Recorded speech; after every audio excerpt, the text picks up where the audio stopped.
और इस वक्त वैसे ही क्या कुछ कह रहे हैं, आपको सुनवाते हैं। अर्सवाइल स्टेट ने इसको मुसलमानों के लिए दिया और वहां पर मस्जिद में नमाज पढ़ रहे हैं। दूसरा पॉइंट यह है कि 1904 में कलेक्टर ने इसको रिलिंक्विश किया और वो एक्ट था सेक्शन 4 एंड 13 ऑफ 1904 एक्ट। तीसरा बात यह है जो आपको समझने की जरूरत है, जो हम पे उंगली उठा रहे हैं। धार स्टेट गजीट है 1935 का, उसमें ये बताया गया है कि ये जगह मस्जिद है और गवर्नमेंट ने इसको रिलिंक्विश किया, गार्डियनशिप से मुस्लिम कम्युनिटी को दिया और फिर 1985 में ऑफिशियल गजीट एंट्री नंबर 62 में उस वक्त के 1954 एक्ट के तहत, वो बंद करो भाई, 1954 एक्ट के तहत ये वक्फ की गजीट भी है। पांचवी बात यह है कि ये प्लेसेस ऑफ वर्शिप एक्ट के भी खिलाफ है। 1991 प्लेस ऑफ वर्शिप अब क्या बोलता है सेक्शन 4 उसका, कि जो मस्जिद का, मंदिर का, गुरुद्वारे का या बौद्ध धर्म के जो भी जिस धर्म जो 15 अगस्त 1947 की थी उसको चेंज नहीं किया जा सकता। छठी बात यह है कि एएसआई का कानून है जो ये कहता है कि आप किसी भी प्लेस ऑफ वर्शिप के नेचर और कैरेक्टर को चेंज नहीं कर सकते। अब आप आ जाइए कि अब आपने कहा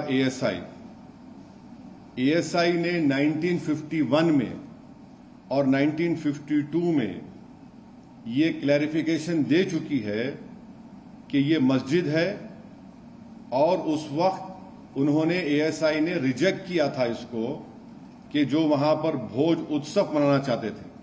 51 और 52 का एएसआई के ऑर्डर है।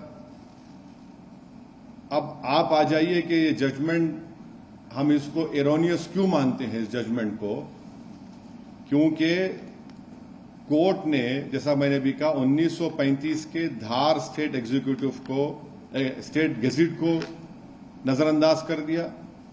1985 के वक्फ रजिस्ट्रेशन को उन्होंने नजरअंदाज कर दिया और जो प्लेस ऑफ वर्शिप एक्ट है उसको भी उन्होंने नजरअंदाज कर दिया। और साथ ही साथ ये जो आर्गुमेंट है, कोर्ट ने उसको भी कबूल नहीं किया कि 1935 की नोटिफिकेशन को, जो लॉ था उस वक्त under article 372 of the constitution of India, ये लॉ था उस वक्त, और उन्होंने सिर्फ उसको बोला कि ये मेयर एडमिनिस्ट्रेटिव अरेंजमेंट। ये क्या बात है? मेयर एडमिनिस्ट्रेटिव अरेंजमेंट जो है वो किसी कॉन्स्टिट्यूशनल प्रिंसिपल्स को ओवरराइड नहीं कर सकता। और एक और वजह है ये फैसला जो एरोनियस और गलत है। मुस्लिम साइड ने ये आर्ग्यू किया था कि जो पीआईएल दाखिल की गई थी रिट पिटीशन में, उन्होंने डिस्प्यूटेड क्वेश्चन ऑफ फैक्ट उठाए जो आर्टिकल 226 में नहीं लिए जा सकते, क्योंकि एक्स्ट्राऑर्डिनरी जुरिसडिक्शन जो होता है अंडर आर्टिकल 226 में, कोर्ट एक ऑर्डर पास नहीं कर सकता डिक्लेरेशन ऑफ पोजेशन और टाइटल के ऊपर। और एक और बात जो आपको समझने की जरूरत है कि ऑलरेडी एक सिविल डिस्प्यूट केस चल रहा है टाइटल का, उसको भी कोर्ट ने नजरअंदाज कर दिया। टाइटल का सिविल डिस्प्यूट चल रहा है। एक और बात आपको समझने की जरूरत है कि कोर्ट ने, जो मैंने कहा, अभी आपने सवाल किया कि ये तो बिल्कुल बाबरी मस्जिद का मामला हो गया जजमेंट का। बाबरी मस्जिद केस के मामले में आप कोर्ट ने कहा था कि पोजेशन नहीं था मुसलमानों के पास। भाई मेरा पोजेशन तो आज जुम्मे तक था ना, मेरा पोजेशन आज फ्राइडे तक मेरा पोजेशन था। बाबरी मस्जिद को तो रात के अंधेरे में वहां पर मूर्तियां रखकर मिंबर रसूल पर मस्जिद को बंद कर दिया गया। मेरा तो पोजीशन आज भी है और फिर 1935 का धार स्टेट गजीट, 1935 का धार दरबार प्रोसीडिंग्स एक्नॉलेज करता है कि वहां पर नमाज पढ़ी जा रही थी। और मध्य प्रदेश का राजपत्रा 85 का वो है बोल रहा है। 1951 में director general of ASI order issue किया कि सिर्फ मुसलमान नमाज पढ़ेंगे और दूसरी कोई मजहब की वहां पर रस्म और रिवाज इबादत नहीं होगी। और फिर मेजर सीई लुआर्ड जो एक ब्रिटिश इराक ऑफिशियल था, उसने 1912 में कहा कि भोजशाला एक मिसनॉमर है नाम और इनएक्यूरेट नेम कहा। फिर वहां पर वजू करने की एक टैंक है, वजू के लिए जो नमाज पढ़ने से वजू करना पड़ता है।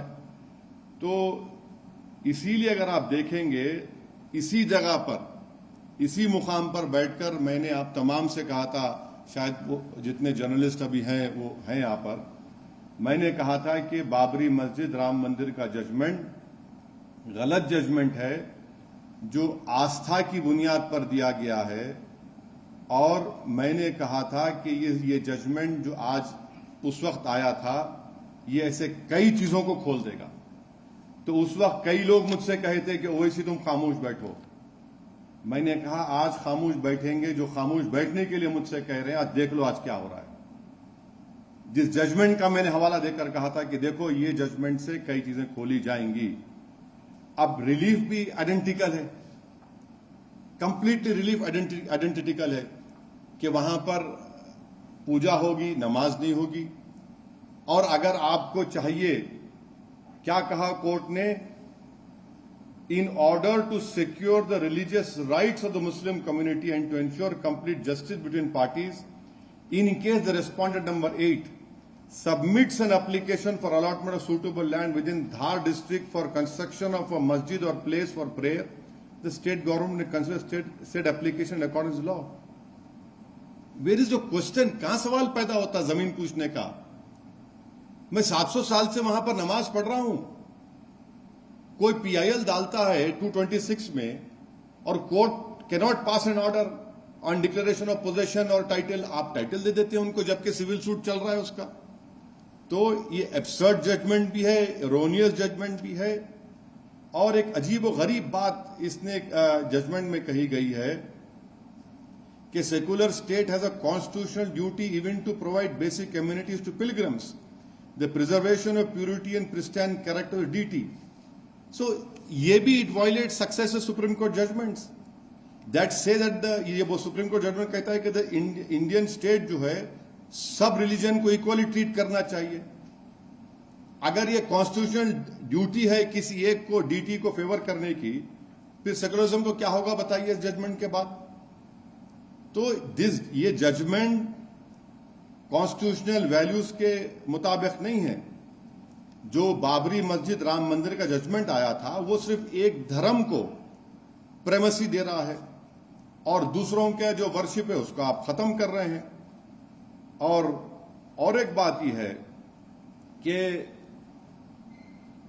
ये जजमेंट एक फ्लड गेट्स खोल दिया है। अब कल कोई भी जाएगा कि प्लेस ऑफ वर्शिप एक्ट की तो अहमियत खत्म होते जा रही, जबकि